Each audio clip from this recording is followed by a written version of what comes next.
Hey, Jason, Yes, Bruce. do you need me to send you a little piece of art to put on that wall behind you? Yeah, I was looking and it is a bit plain, isn't it? I think I think I may have some, I may be able to find some dogs playing poker or something on velvet. I love it. I think that Or would an really Elvis. add Or an to the Elvis. ambiance. There you go. Bruce, Yes, Gary. I know I went over most people's head, but I also want to add my condolences to you for what Randy said about the loss of your barber. It's clear that it's a real personal issue with you. I almost cut my hair, but I'm letting my freak flag fly, and maybe by the first of the year. It's okay to be I your look forward to authentic that. self.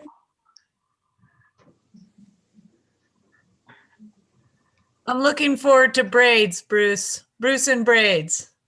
Ooh, I like it. I do, yeah. Yeah. Especially the beard.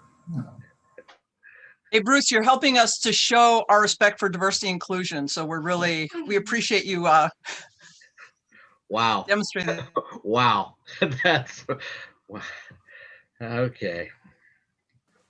Mrs. B has offered to cut my hair every month since last March, and I just can't bring myself to it.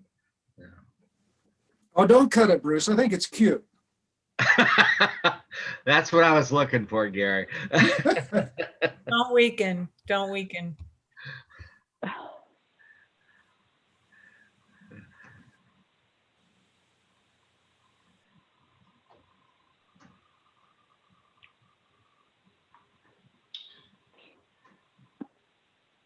All right, looks like we have most everybody back now. So looks like we're going to go to agenda item H, and well, that is Liza Jane's agenda item. So I'm going to pass it off to Liza Jane. Thank you, Jason. This is agenda item H. It's the 21-23 council capacity application process. This is an action item for the board. There are some, oh gosh, I should have had lunch. Attachments. There's attachments that you should have reviewed as well. So I'm going to turn this over to Courtney to go over this with us if she's here. Are you here, Courtney? I'm here, Liza Jane. Thank you. Thank you. For the record, Courtney Schaff, Interim Business Operations Manager, and we are back live on YouTube and recording. I'm not managing the chat box now, so if you need anything, please message April or Maida. So this is, and of course, Debbie is not on yet, but I am going to give Debbie some kudos and build off of what Maida said at the beginning when Debbie mentioned that this is her last board meeting. Debbie was part of the operating capacity board committee at the time that worked for 3.5 years with 3 sets of listening sessions, and so was Alan, to revise our program way back in 2013, and has been a constant source of history and steadying the boat throughout the years. And it's bittersweet that we actually have council capacity on the agenda item today as her last board meeting, because she will be missed by all of us, but especially by me on staff, who's enjoyed working with her over the years. So I'll have to play this recording back for her later, or hopefully buy her a beer in the future. So as we've mentioned before, I do want to just point out that there are 2 written public comments that came in with the spending plan agenda item that also both mentioned this agenda item, also council capacity. So just want to point you guys to those as we talk through this today. So I am going to share my screen for a brief few slides because I do want to give you guys some background before I jump in, but then I will turn the PowerPoint back off for our discussion. But if there are questions as we are going through this at any time, please do not hesitate to jump in. Okay. And then we just got to get everything to advance. All right. So just a quick reminder, especially for those that maybe have not been on the board as long, we have been providing Watershed Council capacity grants to watershed councils around the state since 1997. We have obviously, based on that date, a very long-term funding relationship with these watershed councils. And we provide guidance and requirements for our grants, but we don't actually create or oversee watershed councils. And that's a really important thing to remember. Councils are defined in statute as voluntary local organizations, and they do have to be designated by a local government in order to be eligible to apply for our funding. There are more watershed councils that operate around the state than we fund. And those councils that don't receive council capacity grant funding from us do apply to open solicitation, small grants, and other funding programs in order to do work on the ground and work with their stakeholders. So the application and the application review and award process for council capacity is set up so that it's contained both in administrative rules and in the board adopted guidance document that we're talking about today. And by having the process both set in rule and in guidance, it allows board and staff to work together to provide flexibility in the process when it's necessary to achieve program goals, but also being flexible and responsive to the needs of our grantees on the ground. A little bit more about the history. In 2014, we adopted new rules and guidance after a 3.5-year process. And part of that 3.5-year process was in 2013, the board adopted a policy direction where the board wanted to encourage collaboration, encourage combining, and encourage the reduction in the splitting in the getting smaller of watershed councils, and encourage councils to work together, to collaborate, to merge when possible, in order to achieve more together instead of working and competing against each other. And part of that policy adoption was limiting the number of individual watershed councils that can apply for council capacity grants to 64. And that 64 number was selected based on applicants that had previously applied for and received a council capacity grant. And just pointing out that we are only talking about council capacity grants today and the process related to that. ODA works and manages the process by which districts receive operating capacity grants. So we all know, and we've talked about it multiple times today at the board meeting and the rest of our board meetings, that this has been a really challenging year and biennium for all of our grantees, including watershed councils. They've had challenges and stresses related to COVID-19, and many have been impacted by the severe wildfires around the state. These impacts have really impacted how councils can do their normal operations, including how they're holding council meetings, how they're doing fundraising events, and how they're doing their normal stakeholder engagement in their communities. And because the way our rules are written, where we have things both in rules and board adopted guidance, we do have the opportunity to make some refinements to the grant program for the 21-23 biennium to be responsive to the challenges that many of our grantees are facing, and try to create a more streamlined grant program in order to ease their workload moving forward. So I'm going to talk first about the proposed changes to the guidance for those councils that have an existing 1921 operating capacity grant. So as I said, we have the ability to be flexible and adjust because our rules are written so that the program runs both on administrative rules and board adopted guidance document, which we've taken each of the last few bienniums to the board for refinements and to adopt before we open the grant cycle. There are 57 watershed councils that currently have a council capacity grant. And we have an existing relationship with each of those 57 councils. We have a grant agreement for operating capacity grants, which includes reporting requirements, progress reports, and many of those councils, as part of their grant agreement, submit minutes of their meetings and agendas of their council meetings that occur throughout the biennium. Many of those councils also have grants through the Focused Investment Program, Open Solicitation, and our Small Grant Program. With these existing relationships, OWEB staff feel like that we can streamline the process, use our relationships through those grants I mentioned, as well as a streamlined application materials to do internal evaluations of these councils, have follow-up conversations if needed, if we have questions and concerns, but have follow-up conversations between staff and those councils. And we can award these grants with a board conversation at our July 2021 board meeting with a streamlined process. I also want to touch on that there is a precedent for doing a more streamlined and different approach to council capacity.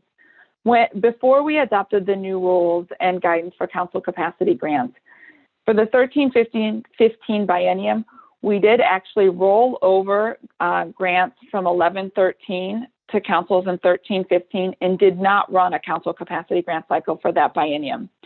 In order to do that, we did waive all of our rules for that biennium related to council capacity, and we did not allow any new applicants to apply for 13-15. This streamlined approach does not require us to waive any of our rules and does allow new councils to apply for funding in 21-23. So before I move on to talk about what the process would be for councils without an existing operating capacity grant, I do just want to pause and see if there's any specific questions on this piece.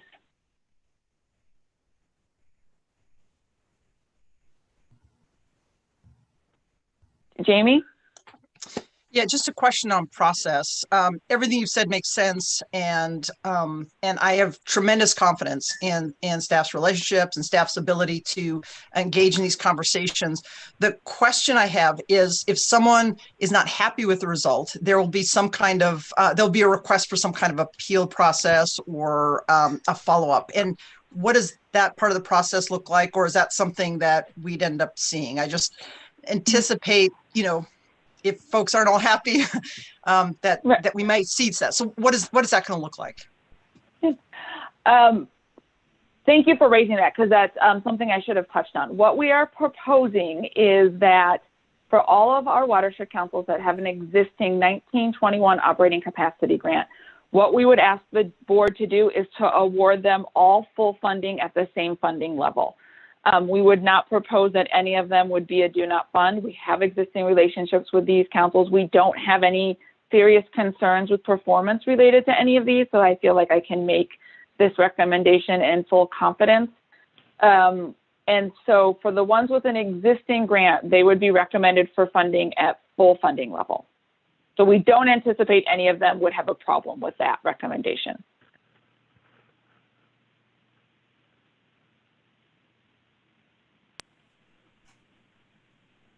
Okay.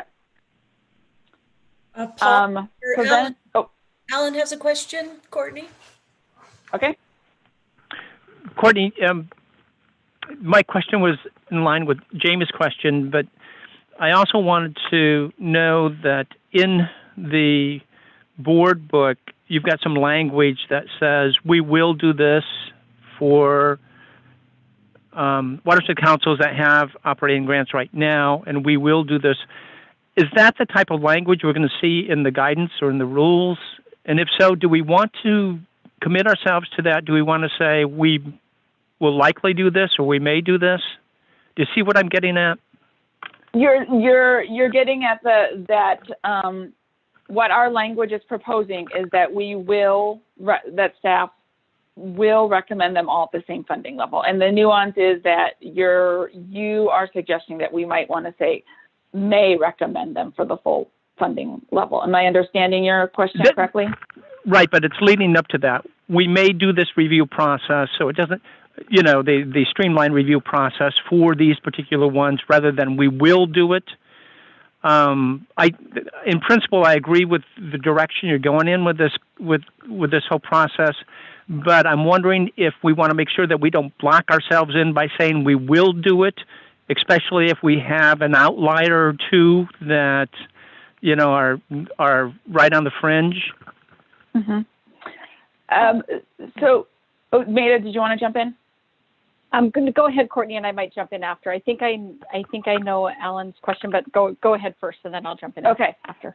So I will distinguish again that we are talking about the grantees with a current grant. Correct. And so when I talked with our grant program managers in developing these recommendations and the revised guidance, we did have some explicit conversations about, are there grantees you're concerned about? Do you think we're going to get surprises as we start looking through this review process? And we all agreed that everyone is what we would call on a positive trajectory, doing the work we wanted them to do to the best of their ability, taking into the full considerations of the challenges around COVID-19 and these unprecedented wildfires. We only have one council that's currently in the reduced funding category. That council was placed there after a do not fund recommendation a couple biennia ago, and then demonstrated they were on a positive trajectory, but not quite there. Leading up to this biennium, that council has done a lot of good work this biennium, and we feel like they are worthy of that full funding recommendation. So if we, once we start down this process, because of both internal time constraints and requirements of our partners, we really need to decide now whether we're going to do a streamlined review and award process, or if we say will, that would mean that we're kind of opening it up to do the full process, which we are not. We would require a significant more amount of additional staff time, additional time in application writing from our partners, and then additional time from external reviewers. Yeah, I'm okay with doing the streamlined approach. That's not my point. I just don't want to find ourselves in a position where the language we've used in saying this locks us into having to do that when we know we want to do that and we've done our homework to say we're going to do that. I just don't want us to be locked into having to do that if, in fact, a unique situation comes up and we find that we've got to backpedal a little bit. So it's yeah. So Ellen, this is Maida for the record. Today is the day you actually are making the decision. So you are absolutely right. You would not be backtracking after this. Today, this presentation after today on the board's vote would be that you would move forward with it. And Courtney, and I've been tracking really closely with Courtney and staff on this. We are comfortable there is not an outlier situation here. That analysis has already been done. And so in order to move forward on the timeline that's needed, you do actually have to make that final decision today that you're going to either move forward or not. As Courtney said, otherwise we would end up in a situation where we would have to back off and spend an extensive amount of time. So the applicants are going to start in January, Courtney, actually putting their materials. Yeah. So we are proposing the application would open in December, as it has the last few bienniums, with applications due March 11th, and then the board award in July at the July board meeting. So Ellen, you are right. What we are asking for is a will, not a may, because it actually kicks off the process immediately. Hey, Debbie has a question, Courtney. Thanks, Liza Jane. For the record, Debbie Holland, Forest Service. So just to also point out that this is a will do this for one biennium, right? We're not doing this forever. We're doing this right now to address the specific changes or challenges that the councils are facing related to COVID, related to fires, related to all of this. But we would expect in the next biennium to go back to a more comprehensive review process, for lack of a better word, than the streamlined process. Is that correct? For the record, That Courtney, is correct. Yes. And if I might add, Courtney had mentioned this, just touched on it briefly as she was going through. There are two components to this. There is the workload for grantees, which we think is incredibly important. There also is a workload for staff, and we are continued to be down staff-wise. And so that ability, both from a staff and council perspective, this is an incredibly low risk from an agency funding perspective because of that existing relationship we have, the fact that we're checking in with them all of the time. These are probably the closest relationships we have with any grantees or through these council capacity grants. This is Liza Jane for the record. I have just one clarifying comment, Courtney, question. I'm hearing that this action is kind of reducing a bureaucracy burden for both of us. And there's a possibility that could actually, we could see more work on the ground. And so it doesn't mean that we would necessarily have to go back. This could be a good move moving forward, but you're telling us right now that it's necessary and helpful and positive to make this change temporarily. Is that correct? For the record, Courtney, that is correct. It's there. I do think this pause would provide us some opportunity to think about how can we continue to streamline the process to reduce the amount of bureaucracy. It is important for the amount of money that we give watershed councils that we do a thorough review and we think about our relationship with those.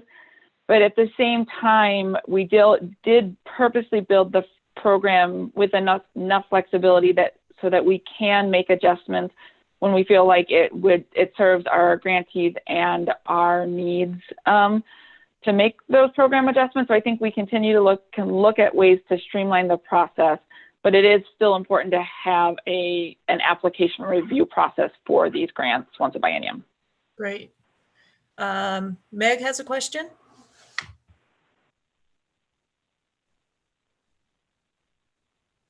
Sorry, had to unmute.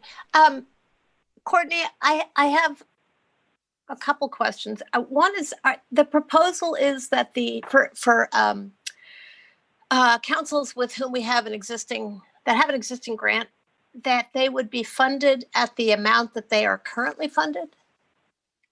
Is that the proposal? For the record, Courtney Schaff. So council capacity grants are put into three funding categories. It's called what we call full funding, reduced funding, which is 80% of that full funding level, and then do not fund for inadequate performance. Because of the previous spending plan conversation and where we are hoping to be able to give watershed councils a cost of living raise, and for the potential, as we'll talk about in the next slide, of some potential new applicants, what we're proposing is they would get at least the amount that they have right now. And if there is space for a cost of living, they might get a little bit more. So I think I didn't realize that all of the watershed councils getting capacity grants were post-merger in some way. Because I saw that chart that kind of lays out the funding levels depending on how many watershed councils merge. And okay, so yeah, for the record, Courtney, so the document you're referring to is attachment A within the guidance document. So it's not attachment A of the staff report, it's attachment A within the guidance document. And so when we award watershed council grants, we, as I said, have three funding levels. And then all councils in the full funding level get the same amount of money. All councils in the reduced funding level get the same amount of money, with the exception of last biennium when the board awarded council capacity grants, the board also adopted that merger funding policy, which is that attachment in the guidance document. That document provides additional post-merger funding to councils if they merge.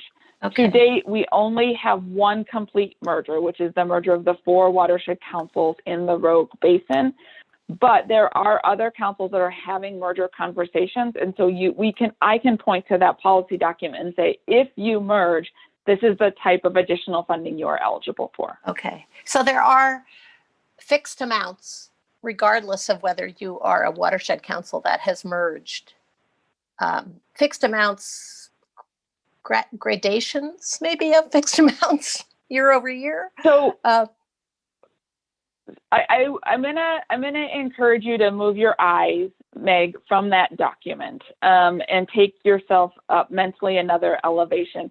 The numbers in that document are only numbers referring to councils that merge and the additional funding they get. There is a different funding document that is attached to board staff reports when we make funding recommendations that give the recommended funding amount for awards to watershed councils. So that attachment you're looking at is kind of a separate subset of that award process. Okay. Yeah, I think I understood don't know, Maida, that. if you can help me. Maybe I can try to refine what I'm actually asking.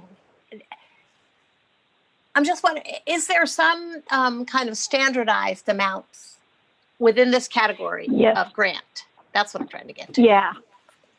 Okay. Go ahead, Courtney. For the record, Courtney. So yes, there is a standardized amount, and I don't have the last staff report from last biennium in front of me, but typically the award amounts for a full funding council have been right around $120,000 for the biennium. And then the reduced funding, or the council's next category, is 80% of that. So that's about standardized amounts that we've been giving councils. And then if you are a merged council, you get more money on top of that award. Okay, I got it. I'm sorry to take so much time on this. Oh, that's okay. It is complicated. It's important to talk about this history. Okay, thank you. I think Mark has his hand up. Thank you. Yes, thank you. I had a similar question that Meg did, and I think you answered most of my questions, but except for one. And it's probably a history question. So we've got the Rogue that is merging, and then you said there are some others that are considering it. Can you tell me roughly, at least right now, how many other councils are having discussions about mergers? For the record, Courtney, because the conversations I've been asked to keep confidential at this point. I don't feel comfortable saying the number that other groups that are having conversations, because they don't want their general constituents to know yet, because they're not at that broader conversation level. Well, I wasn't looking for what a specific watershed council. I mean, is it 1 or 2 or 10? Well, I would say it's 3 to 4 other councils around the state are having merger conversations. Okay, thank you. That answers my question. Thank you. See, Randy, you have a question? Yeah, Randy Labby for the record. Courtney, this isn't a technical question. Who is our new watershed council?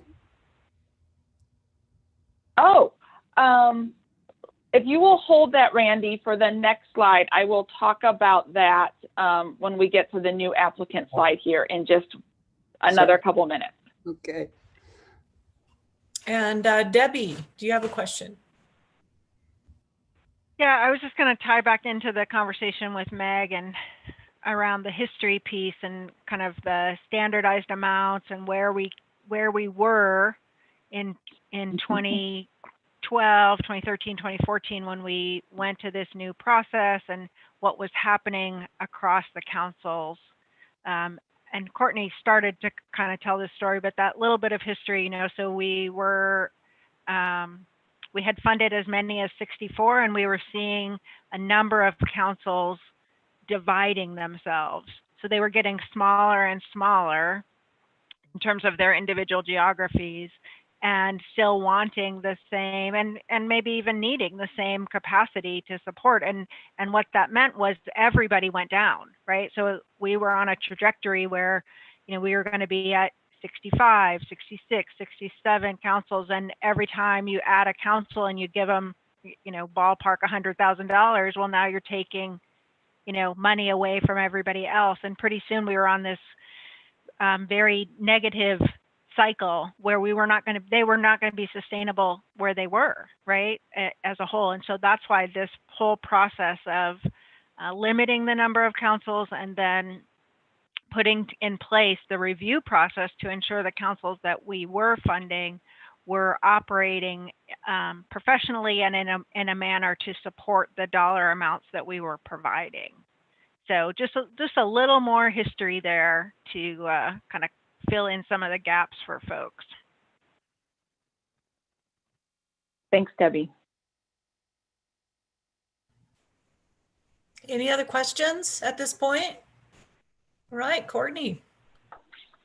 Thank you. Right. So for the record, Courtney.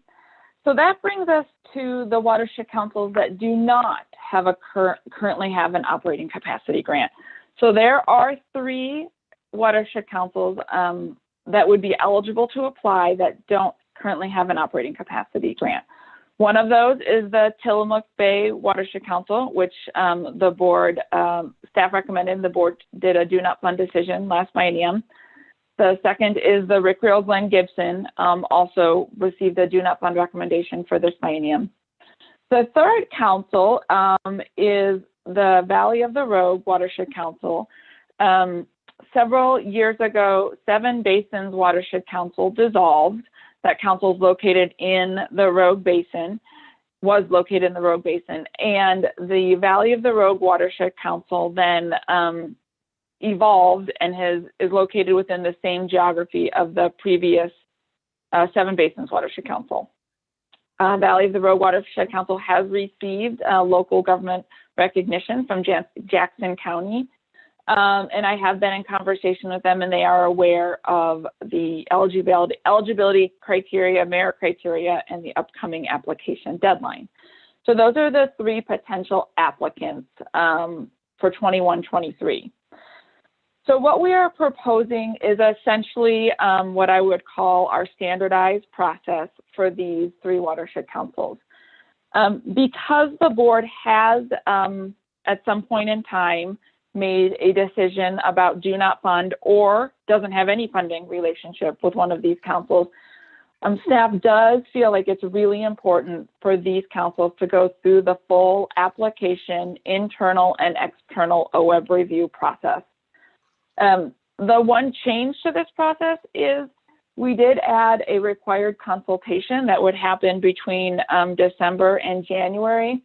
The purpose of the consultation is to just really take an opportunity to sit down with these councils, talk about the eligibility and merit criteria, see if they have any questions they need answered, review documents for them so we can give them feedback ahead of time, and really help them be as prepared as they can to go through the process, since we currently don't have that relationship with them, and build open a line of communication to start that dialogue.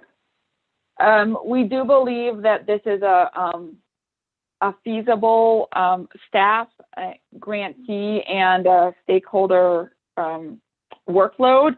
Being at the max, it would only be 3 watershed councils. Any questions on this piece? And then again, after the review process, these would be part of the full package of funding recommendations that we would take to the board for action in July 2021.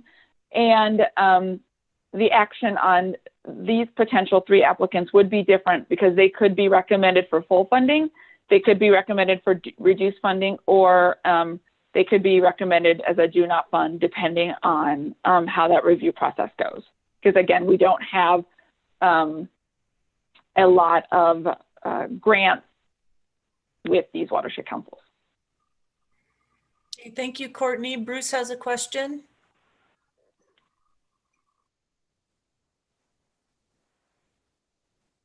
Bruce, hit mute. There you go. Oops. One more time. Okay. I appreciated Debbie's historical perspective. My question is more high altitude, I guess. At what point are the incentives that we are providing through the program, through our approach to these capacity grants, that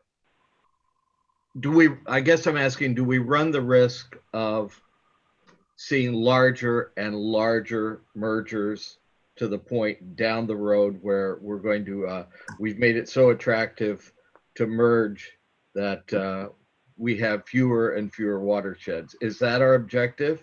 Do we have a ultimate number? Is there a point when we have to say, wait a minute, this is getting out of hand? So obviously we're not there yet, and I like what we're doing, but I'm just curious where we're going. For the record, Courtney, you and I could have a great beer over this conversation, Bruce. So Brian Barr from the Rogue River Watershed Council would tell you merger is hard. It is really hard.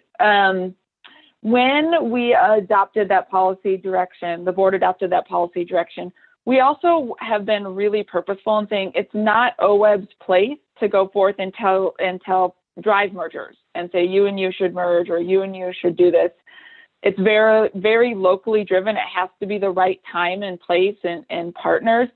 I can tell you based on my conversations and my work on mergers and with our councils, we're never going to get to the point where we're getting larger and larger and we're seeing fewer and fewer watershed councils. My hope is that some key places where there's a lack of capacity and there's organizations are struggling to succeed at their missions individually, there might be some mergers in order for folks to be more successful collectively, to get more work done on the ground and work up at scale. But I don't think we're ever going to get to what we might be too many mergers. Thanks, Courtney. Alan has a question, comment?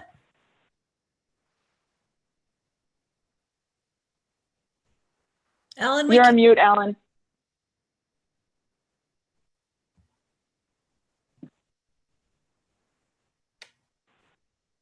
Can't hear you. There you are. Oh, not yet.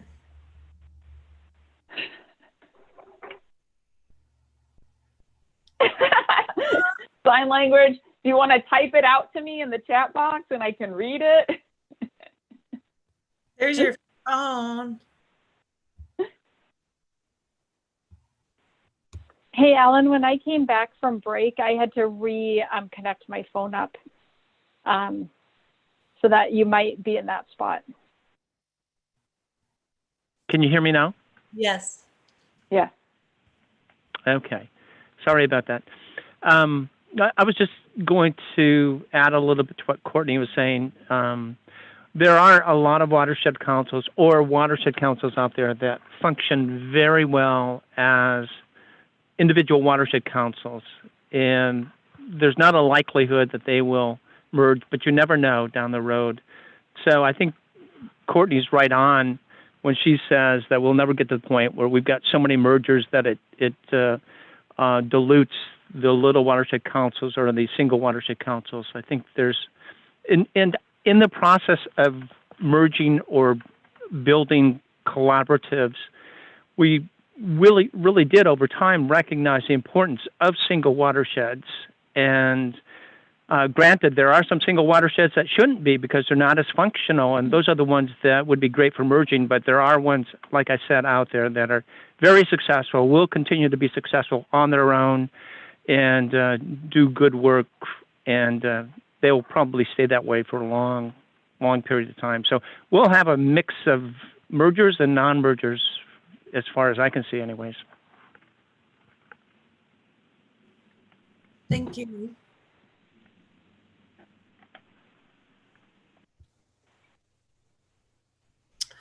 I don't see any more. Courtney, are you wrapped up? I see Gary's hand up. Great. Gary, please. This is Gary Marshall for the record. Courtney, just a kind of a little math question here. You're talking about as, you know, in times past, as you got more councils, then the pie got divided into more pieces and the size of the pieces were smaller. Well, now as councils merge, then, and you know, I again, I don't see this as any kind of an issue, but as council merge, then the number of slices get smaller, because it appears to me, looking at this one document, that it costs less to run one single council of 4 combined watershed councils than it does to run 4 individual watershed councils. And is that correct? So for the record, Courtney, I would caveat with that with, we invest less. I don't think Brian Barr of the Merged Watershed Council would say it costs less to manage, but we invest less over the long term. Okay, so as we were to, if this were to continue on, then as we invest less, and we have fewer total number of councils, then I'm assuming that the pieces would get larger to the individual councils. Maybe? That, for the record, Courtney, that is the idea behind where we went with this policy direction, is if there are fewer watershed councils and we try to keep our percentage of the spending plan around the same, you know, plus or minus 15%, then those councils can get more, in the individual council capacity grant award can go up. And we know over time it costs more to run an organization from one year to the next.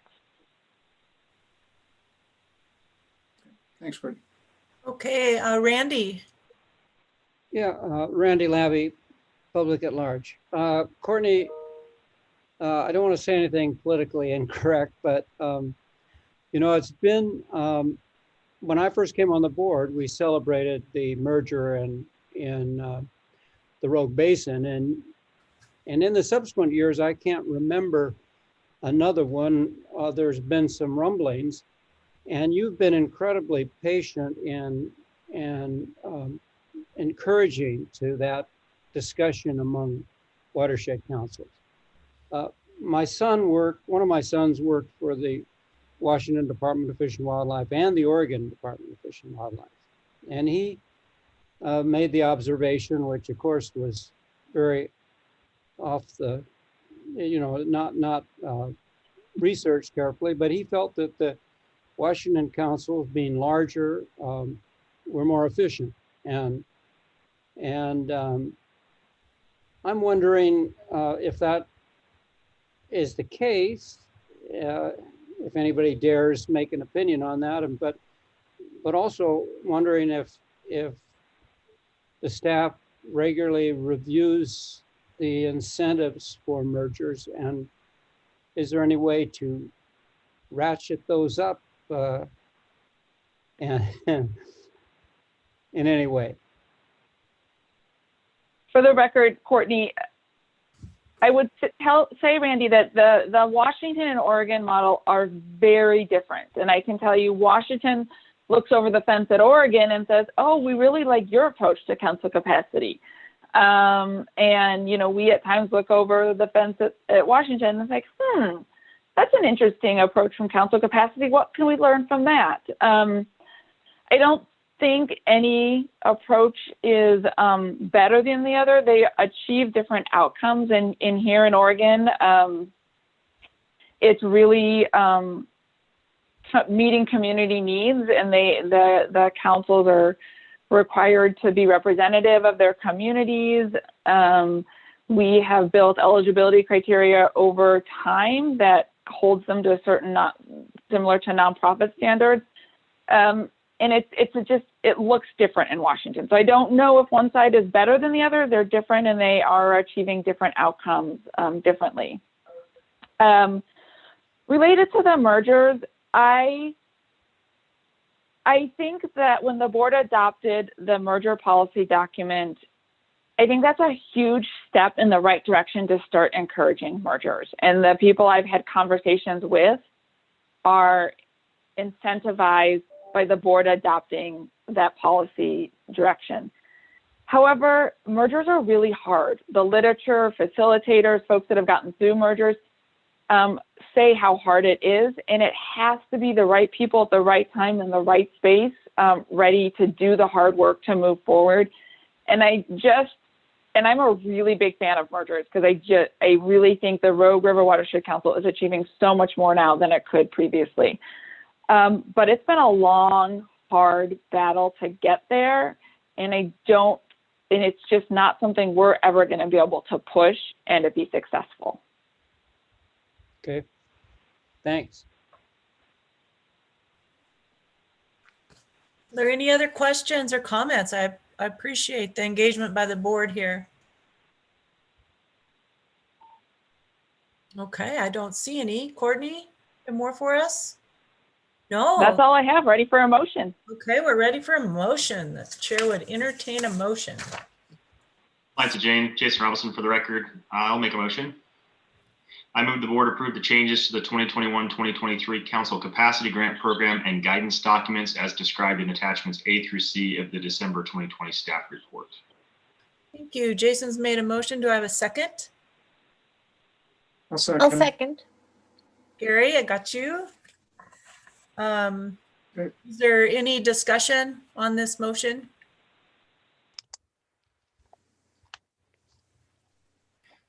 Okay, I'll restate it. If I can read it. The motion has been made to approve the changes to the 2021-23 Council Capacity Grant Program guidance documents as described through attachment A and C of the December 2020 staff report. All those in favor signify by saying yes. Yes. Yes. Yes. Any against? Yes. Okay. Motion passes. Thank you. Thank you. And I just want to close really quickly since Debbie wasn't quite on when I started and say thank you again for your years of leadership on this topic, and you will be sorely missed, and I will be very sad to see you go. So thank you for everything. Great. So Liza Jane and Maida, I guess we do have some time before our scheduled break where we could probably squeeze in agenda item J. Looks like a 10-minute item for the Oregon Ag Heritage. Does that sound like a good plan for the board? Okay, I'll just let Liza Jane carry away with that one and we'll do our break after we're done with that. Okay, thank you. This is agenda item J for the Oregon Ag Heritage Commission appointments. And Eric, turn it to you. Thanks, Liza Jane. This is item J in your board book, the Oregon Agricultural Heritage Commission appointments. And as you'll recall, the Ag Heritage Commission was established by statute back in 2017. And that commission is nested underneath the Watershed Enhancement Board. And you, the board, are tasked with appointing the commissioners to the Ag Heritage Commission. And that was initially done in 2018. Commissioners have a 4-year term, but in order to stagger those terms, they were initially established from 1 to 4 years. And that creates a system where every year, 2 to 3 of those commissioners are up for reappointment. And each of the commission members is recommended by different bodies. In the case of the 2 commissioners whose terms are ending at the end of this calendar year, these are both appointees that are recommended by the Board of Agriculture. And in this case, we've got 2 commissioners up for reappointment. One is Woody Wolf of Wallowa, who represents farmer and rancher interests on the commission. And the second one is Lois Loop of Salem. Lois represents agricultural water quality interests on the commission. Both of their terms expire in January, and both are interested in serving a new 4-year term on the commission. Both have been recommended by the Board of Agriculture, and so staff recommend that the board reappoint Woody Wolf and Lois Loop to the Ag Heritage Commission. Thank you, Eric. Are there any questions or comments? Okay, seeing none. No, Mark has one. We have one. Great, Mark. I'm sorry. So maybe this is a question for Debbie or all the history buffs. I'm just curious, and maybe Brenda knows too. It just seems like the Oregon Agricultural Heritage Board is something that the Department of Agriculture should be appointing. And how did that ever happen that we are getting a recommendation from the Board of Agriculture and we appoint them? I'm trying to figure it out. So help me understand. And I'm not against anything. I just want to make sure I have the history there. I might jump in here for the record, Nada Lopsgarden, because I think I have a lot of the history on this one. Eric joined in pretty quickly after I did. The program, some of you may remember Lori Onnen, who used to work for OWEB, then worked for the governor's office. The program was developed when Lori was in the governor's office, and she and we, along with the Department of Agriculture and other organizations, facilitated a process around the Oregon Agriculture Heritage, what became the Oregon Agriculture Heritage Program. And it was a very extensive process that included folks like the Farm Bureau and the Cattlemen's Association, folks like the Nature Conservancy and Coalition of Oregon Land Trusts. So this pretty broad bipartisan coalition came together to design the program. And one of the so we helped facilitate that because of the importance of this program as it connects up with our acquisitions program. It can fund things that our program cannot. So we helped facilitate, the board actually provided funding to help facilitate that. And in the conversation, because this is a funding program, so this is conservation easements, technical assistance, conservation planning, there's some succession planning dollars. At the heart, it's really a grant program. And the Department of Agriculture does not run grant programs. We run their weed program technically, while they have the staff who actually are the specialists. We run the grant program. Same thing with conservation districts. The technical staff who support conservation district programs sit at Department of Agriculture. We run the grant process itself. In this case, we're funding to become available for the program, which it still is not. We would have technical staff with an agriculture background who would be coordinating and running the program, because that's not an expertise we have sitting in our agency right at this moment. But it was really designed from the perspective, one, that we run grant programs, and two, OWEB has a really amazing reputation for running grant programs that take into consideration both that agriculture and conservation component, so we could sit in a fairly neutral space. And so it was actually our various statewide advocacy organizations who asked that the program be housed at OWEB at the end of the day. But, and the last piece I'll throw in there is the most important thing to them, and I would say the same thing for our board, the makeup of this board, the OWEB, is absolutely critical. Having representation from all of the different state agencies and federal agencies, right? This was very intentionally designed. The thing that the group spent the most time designing was the commission. And so that's why, Mark, you get, while the commission is hosted at OWEB, Department of Agriculture provides staff appointments to us. The Fish and Wildlife Commission actually provides appointments to us. And OSU Extension provides appointments to us, et cetera. So it was intentionally designed so while we're running the program, Department of Agriculture, Fish and Wildlife Commission, Extension, and others have direct input into the make of that commission so that they can make sure they've got input into the decisions as well. Okay, so I've been on OWEB a year and I can't use my new guy question anymore. But thank you, that was a new guy question. Now I understand, I appreciate it very much.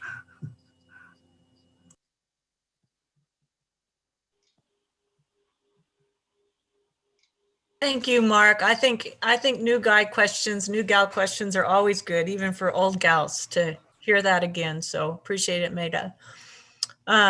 Any other comments, questions for Eric?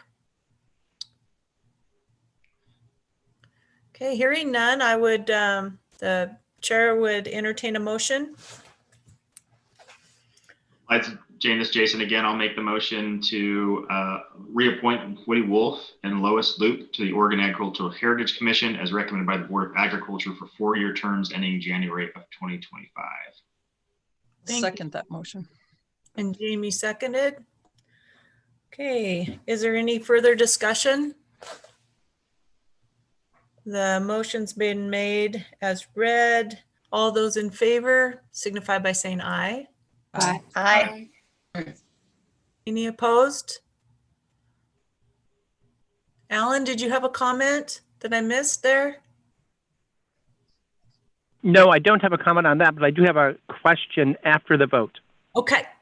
Well, that motion passed. Thank you. Go ahead.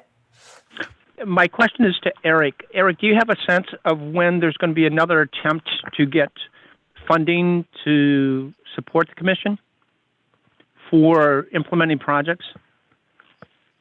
Thanks, Alan. Eric Williams, for the record, OWEB Grant Program Manager.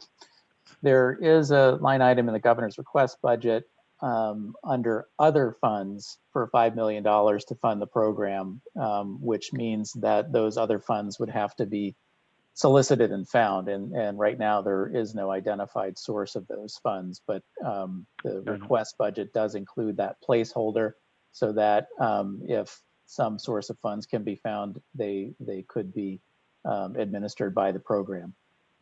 So that's where things stand right now. I know that other folks are working on this as well, including Coalition of Oregon Land Trusts and the Oregon Agricultural Trust organizations that were mentioned before. We're having conversations about this. So stay tuned, and we'll see how this progresses as we move through the session. Great, thank you. Eric, I just thought of one more question. This is Liza Jane for the record. Is this group meeting? Are they continuing to meet, or are they on hold for funding? Thanks, Liza Jane. For the record, Eric Williams. The group is continuing to meet, and in fact, the statute requires them to meet each year.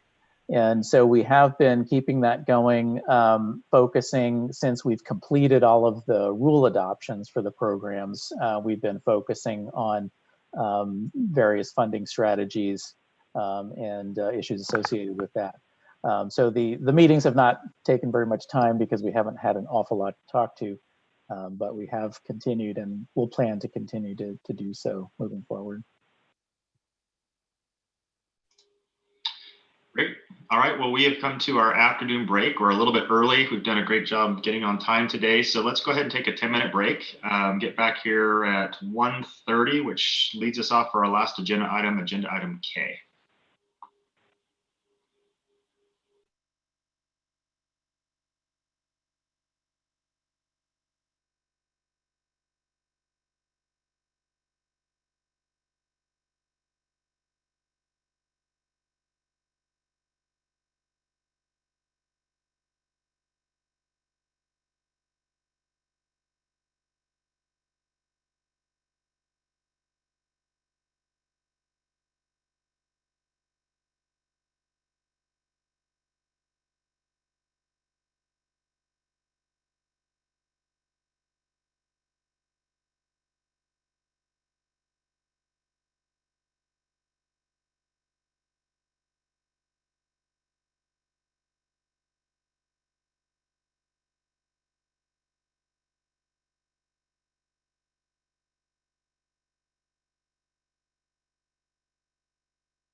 Did everybody else get thrown off? Oh, Liza Jane, we're taking a break. Oh, that's funny. My Zoom quit me, so I didn't know what happened. No, we're all playing hide and seek on you. No, I'm teasing you. So I will not tell them when we get back on that I just happened to still get my computer. We're taking a 10-minute break. Oh, no. I heard it too. I heard it. Yeah, I heard that too. Yeah. Uh-oh. No secret. Yeah, I just got thrown out and came back and everybody's gone. The meeting's been adjourned, Liza Jane. Okay. Pranking you. Okay. I Break love the up. idea of Zoom hide and seek. Yeah, goodness.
And we'll give it a few more minutes for folks to filter in here.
Okay, it looks like we got a pretty good portion of the board back on now. So we're going to move to agenda item K, which is our last agenda item on today's agenda. And this is the land trust project selection and management and easement stewardship. And I'll turn it over to Eric and Brad. Great, thanks very much, Jason. Members of the board, for the record, Eric Williams, Grant Program Manager at OWEB. Thank you for the opportunity to present this item. This is agenda item K, which is land trust project selection and management and easement stewardship. And as you know, part of our constitutional mandate is to fund land acquisition projects that permanently protect native fish and wildlife habitat. And over the course of our history, we've invested in projects resulting in a portfolio of over 100 parcels. And when OWEB grants funds to a land trust for fee simple acquisitions, we retain a conservation easement on those properties. And for projects where OWEB funds a land trust to acquire a conservation easement, OWEB retains a third-party right of enforcement on those properties. And when we were talking about, when the board was talking about the applications before us last year, the land acquisition applications, there were several questions about issues that led up to projects becoming applications before OWEB. How do land trusts determine what projects to invest in and acquire? And then there were also questions from the board about once a legal interest is obtained, how are these properties stewarded? What's entailed in conservation easement property stewardship? And so to kind of further the conversation with the board, we invited one land trust to come in and present to you on those issues to help improve our understanding of at least how one land trust approaches this. And so we're very pleased to have Brad Nye here with us today, who is the conservation director with Deschutes Land Trust, which has been around for 25 years in land conservation and has protected more than 17,000 acres in Central Oregon, including 12 properties that have OWEB investments. And most recently, you might recall, the board awarded funds this past June for the Trout Creek Preserve, which added another 5,680 acres to the Deschutes Land Trust portfolio. So I'm going to turn it over to Brad here to talk about how the Deschutes Land Trust approaches property selection and project selection and stewardship of the properties that are in their portfolio. So take it away, Brad. Thanks, Eric. Brad Nye, for the record, from Deschutes Land Trust. We've got a lot to cover, and I'm going to have a little bit of help, I think, from a couple folks wherever they are remotely. I'm going to try to initially get my presentation up on the screen. Is it up for folks to see? There we go. Excellent. I speak and it happens. This is pretty cool. So bear with us. We've, trying to do this remotely, and the board has asked to cover a lot of ground here. Really, that encompasses just about everything land trusts do outside of running the business. So as Eric said, I want to talk about how one land trust approaches these matters. And I'm not speaking for other land trusts, but I'll try to point out where I think there are common approaches and where they may be approaches that are specific to individual land trusts. I'm going to start my timer at 20 minutes, and Eric's going to tell me when to shut up, and I'm going to plow through it and see where we go. So next slide, please. So some of the factors that go into first identifying how land trusts approach conservation projects, which projects we do, and actually how we do them. A lot of times that comes down to what's the best technique for conserving a given piece of property. Is that a conservation easement? Is that purchasing it in fee? Sometimes you only have one option, and that's not really a question, but sometimes you do have an option. And some of these factors will help you assess what the right approach is. Next slide, please. So a lot of what we do as land trusts is underpinned by the Internal Revenue Code. Seems odd, but really that's where the whole world of conservation easements developed in large part. And a lot of what you'll see in the way land trusts approach projects, whatever purposes we're doing them for, you'll see commonality there drawing from the Internal Revenue Code. This particular section talks about conservation purposes, the reasons for which we might preserve a particular piece of property. And of course, OWEB and its projects really land mainly in that second area, relatively natural habitat. Although we do have other components, as Maida mentioned earlier, if you look down at the next bullet and talk about preservation of open space, and that's a qualified term. That doesn't mean just open space. If you look further into the definitions in the code, but farmland, ranch land, forest land. Next slide, please.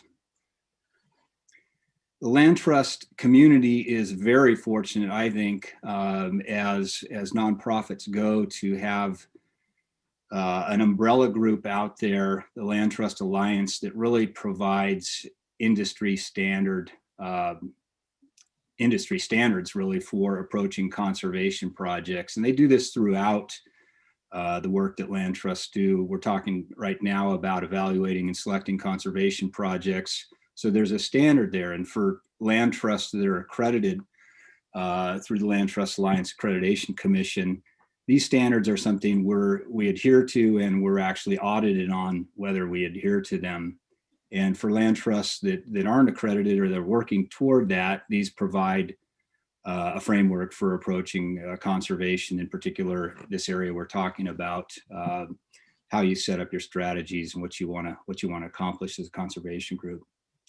And the font's too small, so I won't go into the details. I just wanted to show you really that that there are standards out there for those that aren't familiar with the Land Trust Alliance standards and practices. Next slide, please. This is the Deschutes Land Trust. This is really, so going back to the previous slide, if you've got a standard there that really talks about, strategically approaching your conservation, that the projects you do ought to fit within a strategy, that you're not just doing it ad hoc, randomly or otherwise. And so you can enact that really in your own organization in any way. You could have a map with circles on it and text on it that directs your actions. You could have very comprehensive conservation plans and anything in between, really. The Deschutes Land Trust, for a long time, we've operated with what we call an acquisition policy, or called back when we wrote it. And you'll see at the top there that it's informed by Land Trust Alliance standards embedded in that acquisition policy. And just a note that we're right now in the midst of redoing our conservation planning. This acquisition policy will likely change in some ways, and we'll probably have it be a little more robust in terms of looking at different areas in our service area and identifying threats, opportunities in those areas. But that's how we've operated, and really from those, I circled the program areas. Those are kind of what our priority areas are. We'll build sub-strategies out depending on the context. Next slide, please. And along with those strategies or priorities, we have a set of criteria. That's sort of the top part of this page. You'll see a long list of criteria there.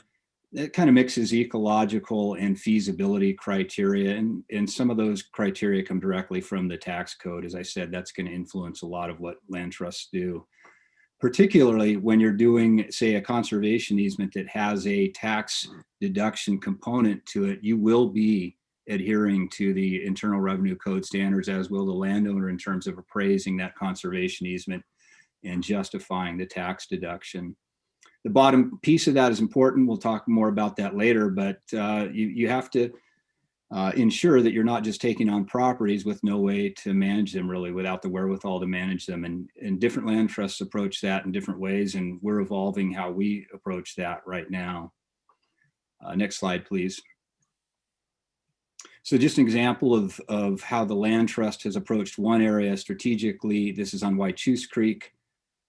We began work here in 2000, really going out and surveying landowners, surveying community members, surveying our partners and developing partners at that time about what were the opportunities, what were the needs on Waichus Creek. And over the years, after maintaining contact, initiating contact with these landowners, tracking changes in land ownership, we've been able to put together a pretty good conservation program there with a particular focus on reintroduction of salmon and steelhead. Not every land trust approaches things this way. There are a lot of different ways to approach conservation. This is sort of a classic conservation biology approach of trying to leverage investments and build from one investment to the next. Next slide, please. So just a couple of thoughts. These are my own personal thoughts that might be of interest. They might be completely uninteresting, but it's about the land, not the landowner. We'll talk about that here in a second. Increasing availability of climate change science, that's going to be an increasing factor in how we prioritize conservation projects, how we develop conservation strategies going forward. And the rise of partnerships, this is something that OWEB has played a big role in through its focused investment program. Okay, next slide. So this is an example. I had to laugh when Maida said, OWEB's got a reputation for doing projects that combine we call them working lands components and ecological components. Those two things are not mutually exclusive at all, but it can be hard to combine them. And this is one that took some pain to combine. This was back in 2008 through 2010. This was a project on Mill Creek outside of Prineville, and really trying to combine agricultural elements with ecological components. Again, understanding those two things are not necessarily different things. They are different approaches, and it took some doing for OWEB to decide to invest in this project. The reason I talk about it here is because this question about, well, the landowner versus the land, we have so many great landowners, at least in our area, and I know across the state, that are innovative and charismatic, and you really want to do a project with that landowner. The reality of conservation easements, though, is you're doing the project for that landowner and every other landowner that comes afterward. And so you really have to build the project to fit the land, not the landowner. And I'm saying this not from a point of where I am an expert in it, where I'm trying to force myself to continue to look at things that way and not fall into that trap of a great landowner and you may end up with a conservation easement that really allows things to be done one way. And anyone who's involved in farming and ranching knows that different folks approach things differently. So this was a neat project in that the other side of this coin is where you have a great landowner, it makes for a really great conservation project in my book, particularly in this context of conservation easements. Conservation easements are really well suited to protecting a property that's in great shape and that has a really strong management ethic and strategy. This was the case here at Coffer Ranch. They're less suited to taking a property that's a mess and trying to build it into something better, excuse me, because that really depends a lot on the landowner in this conservation easement context. And an easement is not really the means of sort of forcing a landowner to do something. It's much more suited to protecting something that's there. So just a note. Next slide, please. Just a slide of, excuse me, data provided to the land trust community by the Nature Conservancy, developed by the Nature Conservancy. We're all trying to work on how can we use this data, make it accessible to folks. Deschutes Land Trust was involved in something recently called the East Side Climate Change Alliance, where we brought groups together, land trusts from the East Side. No one land trust can really keep up with climate data. So we do depend on larger entities like TNC to lead in this area, but also just getting this information digestible is really too much for one land trust. So we started that effort, and I think the Coalition of Oregon Land Trusts is going to take it up and make that more of a statewide focus. So that's great. But you'll see more and more, I think, land trusts incorporating this type of data into their strategic planning. Next slide, please. And just, I mentioned earlier, the FIP program, OWEB's really provided tools for us and provided incentive for land trusts really to take the next step in strategic planning, getting down to the nitty gritty. What types of projects are you going to do on the Crooked River? And in fact, where are they? We don't name landowners by name here, but we're walking through all of these stream reaches and identifying opportunities with our partners, which I think is really a huge step forward in the conservation world. Partners being restoration partners, whatever other partners come into the mix. Next slide, please. So stewardship, we'll just run through some of the things that we do in terms of stewarding conservation easements and preserves. I'll talk a little bit about obligations versus opportunities, and then we'll go fairly deeply into stewardship costs, maybe too deeply for your guys' interests. I'm trying to check my time here. Doing okay. Okay, so let's go to the next slide. So obligations, this is taken again from the Land Trust Alliance, which really provides the template for, as I said, everything we do as a land trust, from financial management to ethics, conflicts of interest, you name it. We're talking about stewardship now, and these are really components of stewardship drawn out from the Land Trust Alliance standards and practices. Most of our time with conservation easements ideally is spent in that third and fourth bullet. Conservation easement monitoring, that's something you need to do. We do it annually at least. And then landowner relationships. If you build good landowner relationships and you build good relationships through landowner transitions, you stay away from the next bullet, which is conservation easement enforcement, which is where nobody wants to be. And truly, it is all about relationships. You think about doing a project with a landowner, and they've been on the land for many years and they know it well, and you work with them for 3 years to do a conservation easement, and then 2 years later they sell the property and a new landowner comes on that doesn't have any of that experience with you, and that's a real vulnerable area for land trusts. And so really focusing on maintaining and then building new landowner relationships will keep you out of a lot of these other areas. Okay, next slide. And you'll see with fee land stewardship, really there are fewer categories there, but that second category, land management stewardship, obviously includes a lot of different things. But the reality is in some ways, fee land stewardship is simpler because it's not a relationship. We all know that relationships take maintenance. And when you own a piece of land, it's a little easier. You have neighbors and other relationships, but it's not a fundamental relationship between two people, deciding what happens on a piece of property. And in saying that, I want to be clear that conservation easements, by no means are we trying to manage the property. That's not the land trust role. That's really the conservation easement. We're there to monitor it and to maintain relationships, and ideally help if there are management issues to a degree, but it's not the land trust managing the property. And we do not want to be in the position of sitting, peering over a landowner's shoulder. Next slide. So getting to the costs of preserve and easement stewardship, again, obligations versus opportunities, I'll talk about it. Tools, fortunately, in the last few years, we've had a bunch of great tools developed for understanding the costs of these endeavors.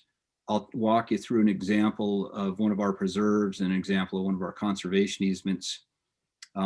Before I forget, I want to say that, you know, one of the big issues we used to deal with in the land trust world was the cost of enforcement. I mentioned enforcement on a prior slide, and that can be really expensive. Say if you got into a lawsuit, God forbid, on a piece of property, on a conservation easement, that's just a huge chunk of money. With the advent of terra firma, an insurance program, that cost is much less a part of this analysis than it was. It used to be really difficult to sit here and say, well, what's the likelihood we're going to have to enforce this conservation easement? It was really a crapshoot. Let's go to the next slide. Just to note, Nature Conservancy again is a leader in the conservation world, and we lean on them in a lot of different areas. They developed a great handbook and an accompanying calculator for calculating the cost of stewardship of both conservation easements and preserves. It's 105 pages. It goes into, deep into various things like how to set up a stewardship fund and manage it, and appropriate investments and all those sorts of things. Next slide, please. And that's sideways, but if you turn your head, this is just a sample page from their calculator. And I think what I wanted to talk about here was really this opportunities versus obligations thing. When we look at managing a fee property really, and what the cost is, I think most folks tend to focus on what are the core obligations we have with that piece of property. When you look at opportunities, like what could we do if money were available, could we convert this piece back into native grassland? No property obviously is perfect. But that's really restoration. And if you start to build those costs into your project, things become very expensive, and there may be other ways to fund those. So typically we're looking at obligations as opposed to opportunities. And ideally, when you've purchased a property, you've purchased it for the reason that it's in good shape. The sort of other example of that would be OWEB does fund projects where the value of the property is in the opportunity. And so they ask us in those cases to tell us what you're going to do with this property to make it worth our investment. Next slide, please. So just an example, this is one I would put in the obligation column. We've got Medusa Head encroaching on a really intact, high value native grassland. And that's the kind of thing in a stewardship context and cost context I would include in the calculus as that's something that we've got to deal with. Not that we necessarily have to restore this ground in the foreground to native grassland, but we better do something to keep the Medusa Head from marching upward into those other grass stands. Okay, next slide. Whereas this is an obvious sort of restoration opportunity here, probably wouldn't include that. Say the property as it stands in the top photo is in good shape. Yeah, you've got some restoration opportunities, but by and large, it's a great piece of property that provides a lot of value. I would look at this as an opportunity, and I wouldn't try to, and you wouldn't know what the cost of this restoration would be. This is work done on Pride Ranch or Trout Creek Preserve, as we were calling in OWEB context. This was done by Oregon Department of Fish and Wildlife and the Jefferson Soil and Water Conservation District over a couple of decades. Next slide, please. So walk you through some samples quickly, and Eric's going to jump in and help me out here. I'm going to look at an example preserve or fee property, and then also a conservation easement.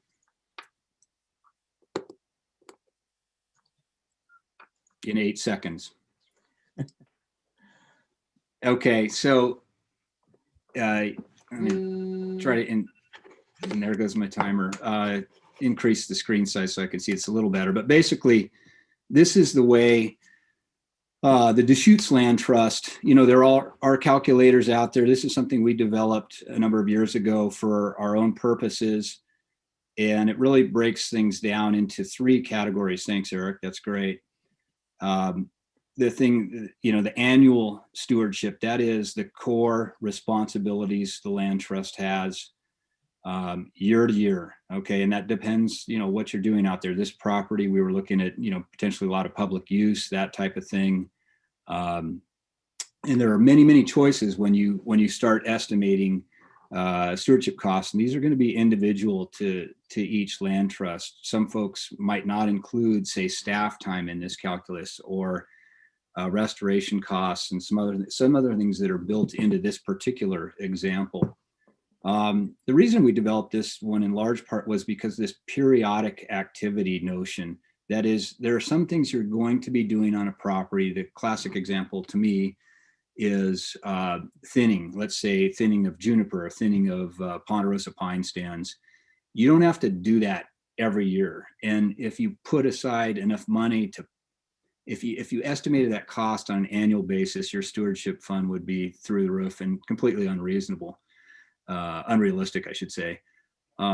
Periodic, this allows us to look at the frequency of an event. And I think that the Nature Conservancy's new one has this component as well. But you can say, okay, every 15 years, we're going to need to thin that juniper or pine or whatever, and then you can put a cost to it.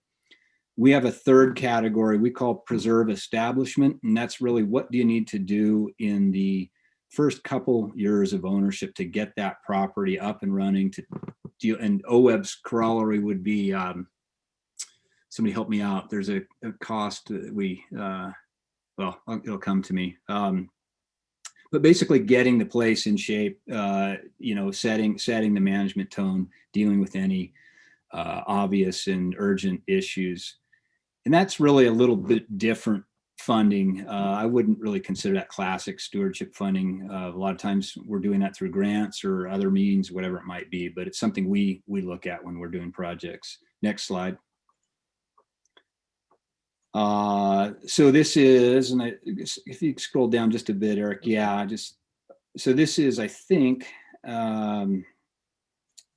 probably annual cost, yeah, annual cost detail. So just so you have an idea of some of the annual activities involved. And you can hit the next one now, Eric. I think this is probably periodic. Yeah, and you can see down in the bottom, restoration, you know, 50 acres of forest management, we have a cost there. So that's, and we don't have, I think, the frequency showing on this page, but essentially that's driven by a frequency. Next one, Eric.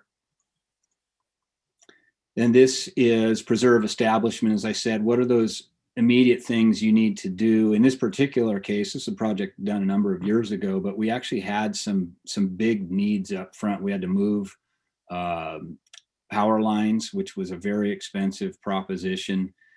And that eventually we combined all that with a restoration project, but we, you know, analyzed or assessed the cost of that initially going into this project. You'll see some forestry work, and weeds always part of these things. Next slide, please. So that was a fee property. This is a conservation easement. For this one, and Eric, if you can walk over a little bit to the right side of the page. Yeah, just so this calculator came from a group out of Pennsylvania that's similar to our Coalition of Oregon Land Trusts. It's a statewide group. It's really a great tool. I like it a lot. Have used it for the last couple conservation easement projects. It's very similar to the one we developed for our own use with conservation easements, which originally came out of Colorado. But this is a really cool one. I urge folks in the land trust world to look at it, and I've distributed it to folks. But it's essentially, and if you go back over, Eric, these are the categories. As we talked about, conservation easements take quite a bit of input.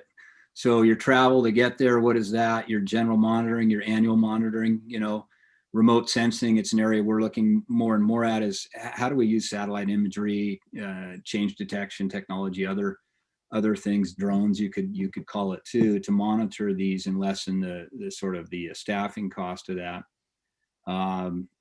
Landowner communication, that's, as I said, that's important, and that's going to take time. Next slide, please.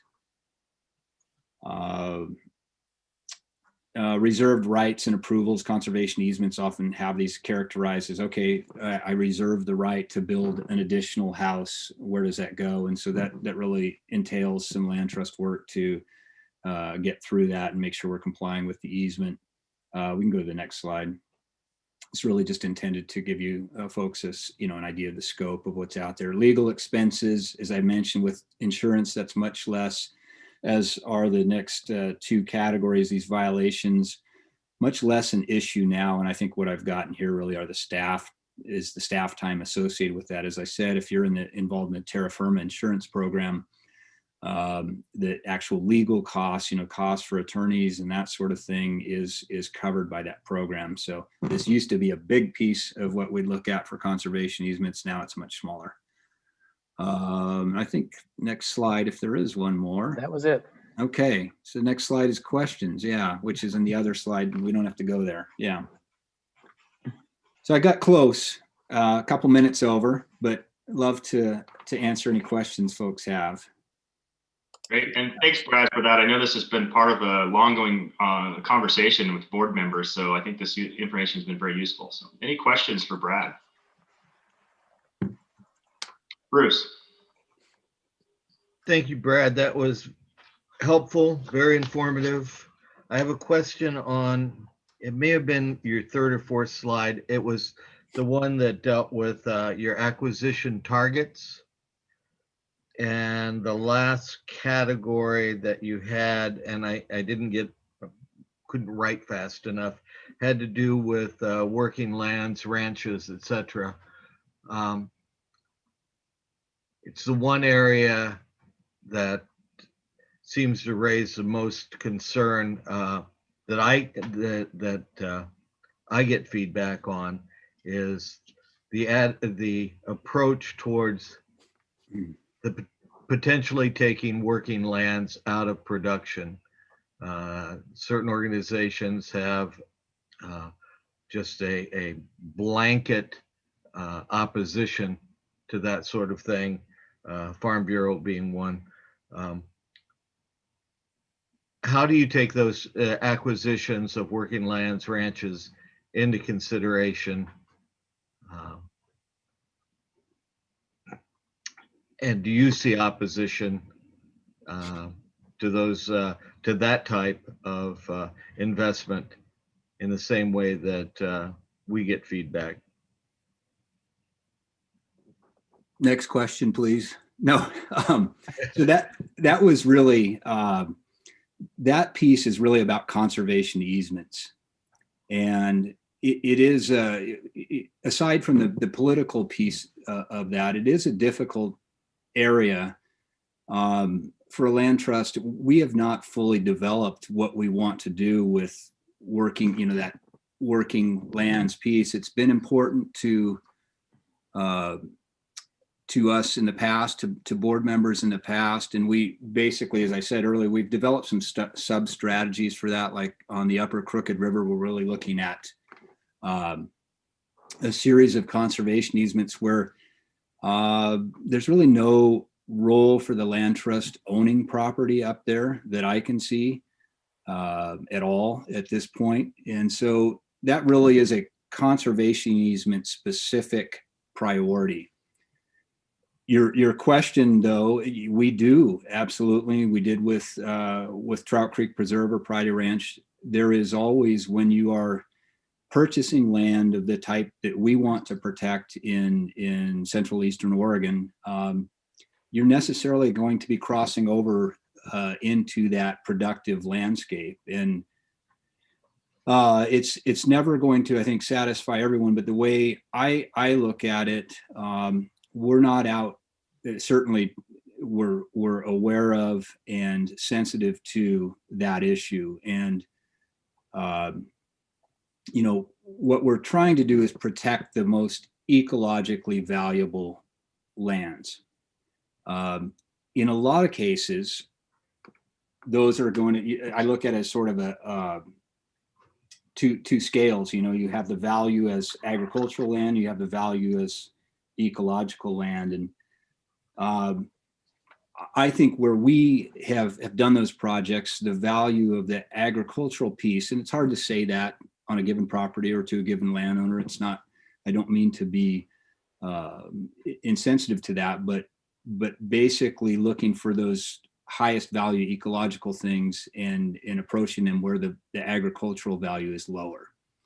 You're always going to be, as I said, getting into that area. So I think, you know, the answer is we're trying to protect the most ecologically significant lands out there. And ideally, and through your analysis of properties, that really leads you to properties that have that merit, and you may want to make that trade-off. It's not a perfect answer. I'd add on to that the category you pulled out of our acquisition policy, that is a conservation easement centric piece of what we do. And just so folks are aware, we do a lot of projects. You were talking about the Oregon Ag Heritage Program earlier. We do a lot of projects that are not coming to OWEB for funding. So working lands, conservation easements have no OWEB component to them. Does that help answer it? There's no perfect answer to your. Well, yes, it helps, but specifically the slide that I mentioned wasn't talking about conservation easements. It was talking about, unless I misread it, it was specifically targeted towards acquisitions. And yeah, I don't like the word acquisition, but that covers both conservation easements and fee purchases. So in the land trust world, the term acquisition, you acquire a conservation easement the same way you acquire a piece of property. And that piece under our framework is actually a conservation easement piece. Doesn't say that, but it is. In other words, Deschutes Land Trust is not going buying properties to try and accomplish those goals in that particular category of sustaining, you know, this type of use. Whereas with easement projects, we definitely are. We're doing projects that are very specifically developed to support sustainable ranching, farming, working on a couple of them right now, several of them. So. Okay, we have Jamie and then Randy. Thank you. And Brad, thanks for the information, the presentation, really enjoyed it. And also, I greatly appreciate the importance of the work of land trusts in maintaining Oregon's heritage, our cultural identity. So that value is not lost on me at all. I know part of this work also includes bringing our communities along with appreciating the value and also being responsive to their needs and maybe concerns they have about this work and this approach to protecting our heritage. So, you know, I appreciate very much living in a rural area. That interdependency is a key value, something that cuts across political lines, but is something core to our communities. And then also relationships are, of course, central to OWEB's work. So my question is really regarding community responsiveness and the maintenance of these relationships and through the work that you do and as issues come up, because anytime you're doing a project in a community, issues will come up. So we can agree that the concept of maintaining relationships is important. But I wanted to ask if you could walk us through either an example or give us some specifics on how you address neighbor concerns for your work. And I'm thinking hypothetically of an example where the neighbors may have concerns with engagement on a land management project or the land management that's done on land that the land trust owns. And you mentioned that there's certain things the land trust does and does not do. But when it goes to this interdependency piece, again, for example, if there's a neighbors to a parcel of land that when there was a neighbor living on site could engage on issues, so fire management, for example, when that neighbor is gone, if there's not an on-site neighbor, then there can be very rightful concerns about safety issues and having someone who can respond in real time. So this goes beyond Bruce's question about even how the land is used, but even that that coordination. And so could you walk us through either an example or give some specifics on how the land trust works to address these types of concerns and issues, either in the formation of your plan or just also in ongoing work with the neighbors or the community as a whole in addressing these types of issues? Yeah, that's a big question too. I'm not sure whether you're inviting me to talk about Trout Creek Preserve or Prairie Ranch or there is an interesting. I'm leaving it to your discretion. There is an interesting developing, as an aside, community aspect of our work, and you'll see in the slide that Bruce pointed out, there was a category called community preserves, and we're really, that's another developing area along with climate change. We're trying to go out and do, understand what communities would value in land trust work. So we recently did a listening session in Prineville. We did one in Madras last year, trying to get a cross section of folks and trying to understand, what is the land trust role? What would the community like to see land trusts do if in fact they like them to do anything? And that's been informative, fun, and we're going to continue doing that. But getting directly to neighbor stuff, I would use Prairie Ranch, Trout Creek Preserve unfolded a little differently because of the OWEB and the public hearing aspect of it. Got a little bit out in front of me.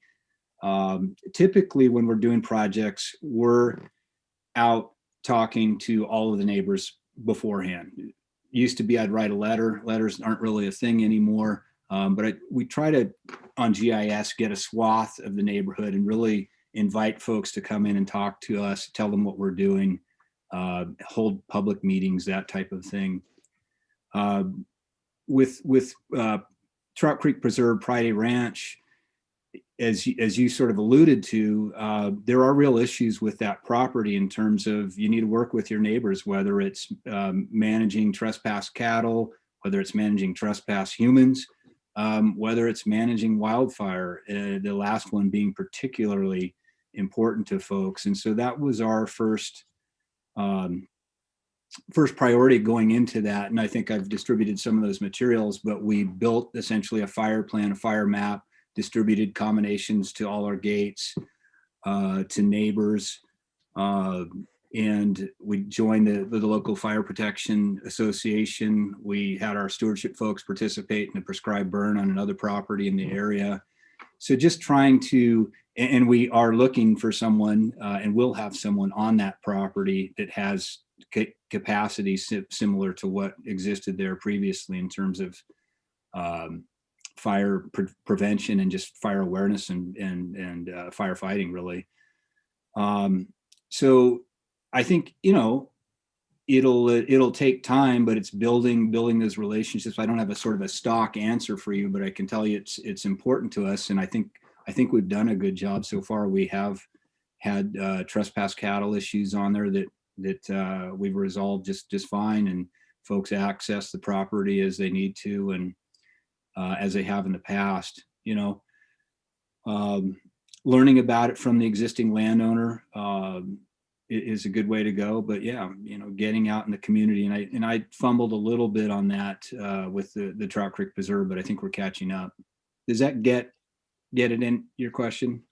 Yeah, no, I appreciate that. And I think both from the seeing that is a work in process. And I appreciate that that project was a little bit different. You and I have talked about that separately offline as well. But just, keeping an eye on things, because it's both the success of an individual project, but it's also the success of this big concept that we're looking at. And if OWEB makes a commitment to this type of work, it it hurts that ability to make those investments. Because again, for the big picture concept, I think the commitment's there, the understanding's there, but we lose the opportunity to move forward on that commitment if we end up having some of these problems. And then just also a comment to staff, as we look at the criterion standard, making sure that we're incorporating lesson learned. And I know staff does this, is always 10 steps ahead of me on this one, but making sure we're incorporating those lessons learned in that sense of expectation of all our partners and helping them with some of our lessons learned to further good work, but at the same time, maintain our commitment to our communities as a whole and demonstrate that respect for those who are not just involved in our projects, but also are impacted by them. But thank you. Mm-hmm. Thanks, Jamie. Randy. Yeah, Randy Labby, Public at Large. Brad, thanks. That was a great presentation, very interesting and informative. My question is not related to acquisitions, but more to easements. And I'm wondering if the Deschutes Land Trust has investigated any opportunities on the Crooked River connected to water quality and for easements in that very intensive farming in Jefferson County. Mm-hmm. Yeah, absolutely, Randy. We have a couple of projects ongoing right now. Ochoco Preserve, which is right at the confluence of the Crooked River, Mackay Creek, and Ochoco Creek.